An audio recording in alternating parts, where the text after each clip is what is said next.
Hi, this is Brian Perry, Perry Home Solutions, Keller Williams Realty, Palm Beach County, Florida, Yes. 33472. Anyway, we have been selling real And estate. I'm Julie Perry. I'm here too. Oh, you're here. We've been selling real estate here in Palm Beach County for a long time. Anywhere from 13 to 18 years, depending on what day you ask us. And anyway, we would like to bring you some valuable real estate information today, right, Vic? Yes. So we wanted Or to talk Julie. about. We're on video, so your name's not Vic, it's Julie. This is official. Yeah, okay. Okay. So a question that we get a lot, and we wanted to cover for some people that might be wondering the same thing, is I'm thinking of moving. Do I need to sell my current house before I buy? And so that could be a very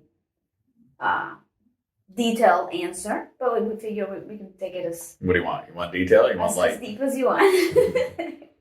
Well, So, Brian Perry, I'm looking to sell my house. I want to move. Do I have to sell my house before I buy? We'll say that around a realtor. You're gonna have a pack of wolves on you, you know. What was the question? I'm selling my house right now. Right. I want to move, in other words. And do I need to sell before I buy? Well, in order to answer that question, I have to ask you other questions. Right. So the first obvious question would be, are you financially capable of purchasing another house before you buy? Right. What's the answer? So I guess it depends on the circumstance. Well, what I'm saying. But what that would mean is because unless if you have cash, then obviously you just go buy that house cash and you work your move subsequently. Yep. Or you would at least be able to qualify to get a mortgage on a second home, right? That's what you mean. And Yes. so that way you can buy this house first, but technically it will be a second home because you still own your primary. Can you qualify to obtain a loan as a second home? Right. And then the next question is, do you want to? Right? Because, I mean, if you're capable of paying cash, maybe it's not a massive burden to own two homes. But if you're getting financing, presumably you may have two mortgages, you have two tax payments. You have to carry two houses until this one sells. Right. So now, logistically speaking, buying first and then selling is by far the easier solution. Right.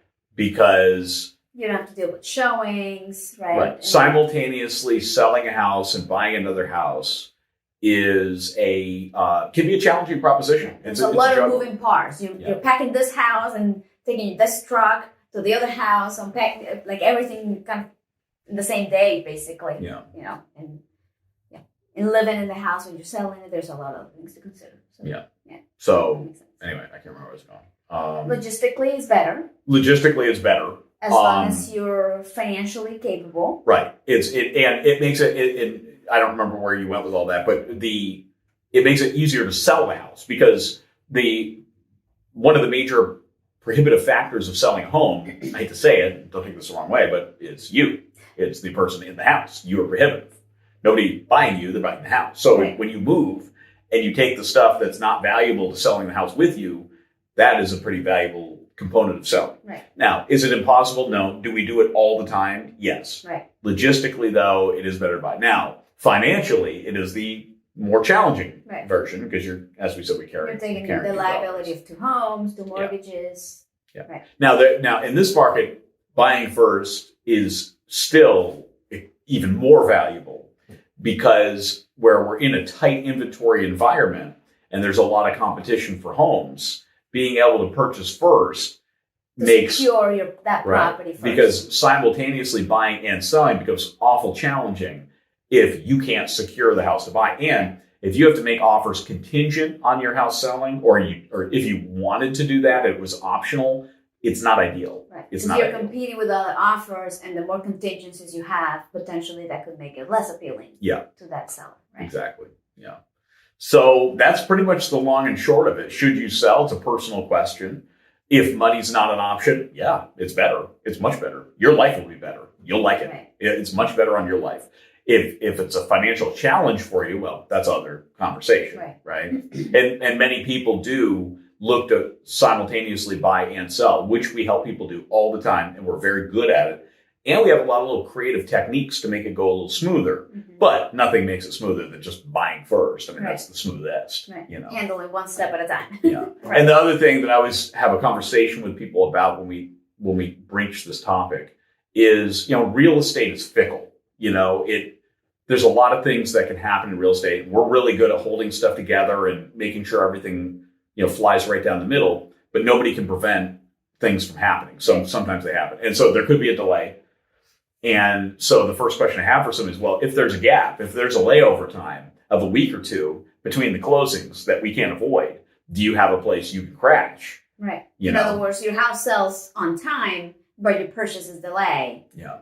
Do you have a plan B? Now, we try to build in safety nets there that can mitigate that. Right. But again, real estate's fickle and stuff goes sideways. The problem with real estate is not the real estate. The real estate works every time. It's the people.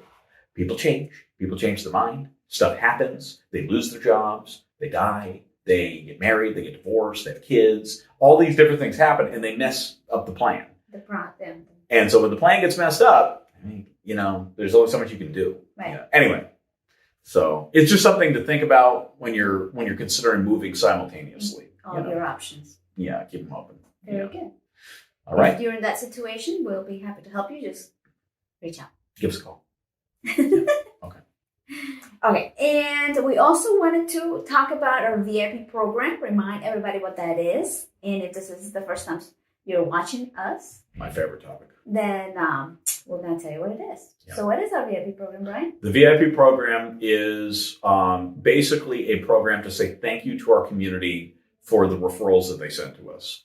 And those referrals are really the lifeblood of our business. It's crucially important. It edifies and justifies what we do because our number one goal is really to provide excellent service to our clients and help them achieve what they want to achieve. Right. And we know we're achieving that when they give us the name and phone number of people that want to buy and sell real estate. That's fantastic. And so we've actually gotten a ton of them in recent history, which is incredible. And so to say thank you to people for that, we put together this program where we basically just give you a whole bunch of gifts. And also, we'll even do like special things, like we'll throw little private parties and stuff that only VIPs are invited to. And we really try to make it something really interesting and special for people that give us these referrals, right? Yes. So what are some examples of some of the things that we do for people in the VIP program? We've done tickets to special events. Well, specifically, we did a Dave Chappelle stand-up comedy event. The Hard Rock Cafe. At the Hard Rock. We had tickets available like 2 weeks before. It had been sold out for months, right? So, yeah. Private events and things like that. Yeah. And what about our gifts? Okay. Because we put a lot of effort. Like we do a couple of gifts. We'll give away bottles of champagne and different things like that. I'll talk about one of the gifts. I'm from the Vermont area, and there's a town near where I'm from called Shelburne.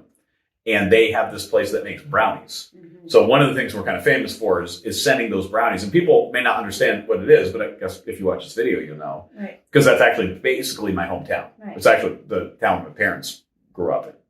And the brownies are really delicious. So those are kind of something fun for us. Right. And then we also put together sometimes a box. Right. And so can you tell us what that is? Quarterly boxes. And so what the boxes contain is locally curated items. So what we do is we partner up with local businesses. And we, of course, want to help them promote their product, help local business owners as well. And so it's a win-win for the community, a win-win for us, a win-win for our VIPs.